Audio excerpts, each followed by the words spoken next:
I'm back. I named him Mark Anthony because my first husband had 2 other boys before, and we got Tyler. And I just knew that any children I had after that would be boys. And I didn't want to think that my only chance for a girl was the one that I lost. And since he was so tiny, his sex organs hadn't formed yet anyway. And so I took March and I just dropped the H off of it. And he was named Mark. And Ellen's grandfather's name was Mark. Or was Antony, because he was Finnish. He's Antony. Antony Kuvisto. And so that's why I decided it was Mark Anthony. And I don't know about where you live, but in the state of Minnesota, it's there was a big thing at that time about fetal tissue being donated for stem cell research. And Minnesota had passed a law early on making that illegal, and that all fetuses had to either been burned or disposed of properly. And a lot of parents in the church itself, or not the church, but the Catholic hospital, decided that they couldn't allow babies to be burned into nothingness. So they put together a lot of money and they made a grave. And I added Jesus and the baby to it because that's just what I do. But this is where Mark is buried. And it's way, way, way up on top of the hill, so I don't get to see it very often. I haven't been there now in probably 2 years. It's farther than the bus can take me.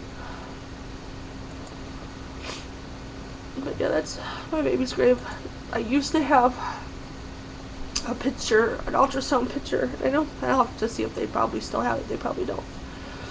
Of the ultrasound of when he was laying on the bottom part of my uterus, and I had that for like the longest time. And after the house fire, I don't know what happened to it. I don't know if my ex-husband took it and kept it, or if it was destroyed by the water damage. The fire damage wasn't that much, but the water damage was huge, and a lot of stuff, because I was terrified of tornadoes and losing pictures and whatnot. And of course you can't, the ultrasound picture that I got was like a negative, and so you couldn't scan that into a computer and save it. And so I don't have that anymore. All I have is his grave. And that first year, I have a firm belief when people lose people is you do what you gotta do to get through. And so I lit candles to make me feel like he was there. And for the longest time I bought angels for my tree. In representative of him. I had lots of them, and I lost a lot of those in the fire. The water damage was so bad. And I have a few that I saved, but I don't have as many as I used to. And some of them, my ex-husband, we were getting a divorce at the time, and he wrecked a lot of stuff just to be mean. That was some of them. And I remember having empty arm syndrome, and people who've lost babies, you understand what that is. Your arms just ache.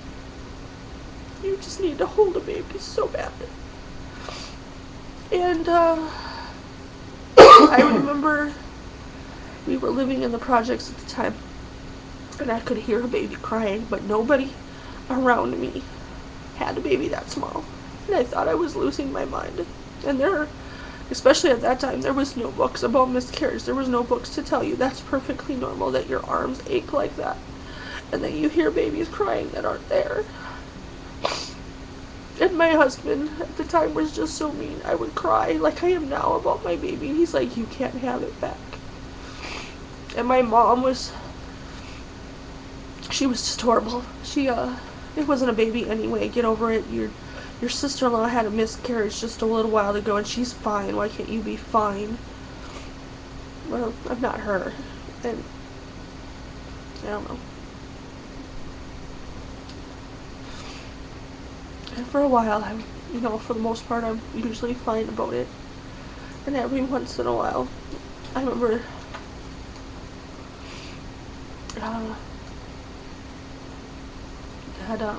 I lost my train of thought, I'm sorry. It's just, I remember crying when, he's like a year younger than Tyler, and I remember crying when, Tyler started first grade, because Mark would have been starting kindergarten that year. And now this year he would have been graduating. Well, this year or next year would have been 2 more years he would have been graduating. Tyler is supposed to graduate next year, but probably not going to, but Next. and and I'll probably cry when Tyler gets married for 2 reasons. Joy for him, but also because my baby won't be there to get married and have babies. And I know my baby's in heaven, and I know I'll see my baby again. I'll get people. If you look at the archives of my videos, there's a miscarriage video on there that I put a bunch of pictures to Avril, what's her name? Avril Lavigne. Avril Lavigne's song, what's it called? Slipped Away? Yeah. Yeah. I put a bunch of pictures together to base how I feel, and I did that this last March, or a year ago March, when I was feeling sad about my baby being gone. And it's hard. Losing a baby. I lost my dad. And Glenn, I wasn't close to my dad. I'll give you that. But losing my baby was far worse than losing my dad. And I can't even think that losing it. Granted, again, I'm not close to my mom.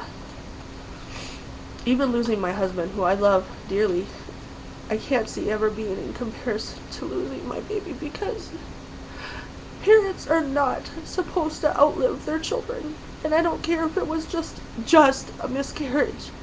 That was my baby. And it was taken from me.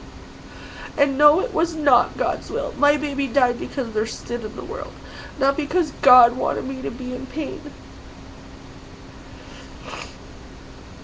He picked me because I could deal with it. There are lots of people out there who can't deal with this kind of pain. And he chose me because I would give a damn. Because there are people that miscarry and abort and just don't care that was a life. And it's gone. And I know those things happen for a reason. I know all the logical things. It doesn't make it hurt any less. If you lost your husband or whatever, me coming up and telling you all sorts of logical things like, well, they're better off, it's not going to make you feel any better. Just if people lose people, just don't say anything. Just listen and say, if I can help, even if it means I have to listen, just don't say anything. Nothing you're gonna say other than I'm sorry is gonna make you feel better. Well, I only have 1 minute and 7 seconds left, and I've been crying enough, so I'll let you go. And I hope that my story helps people, because then it makes it matter. I love you, YouTube, and I thank you for listening. Have a good day.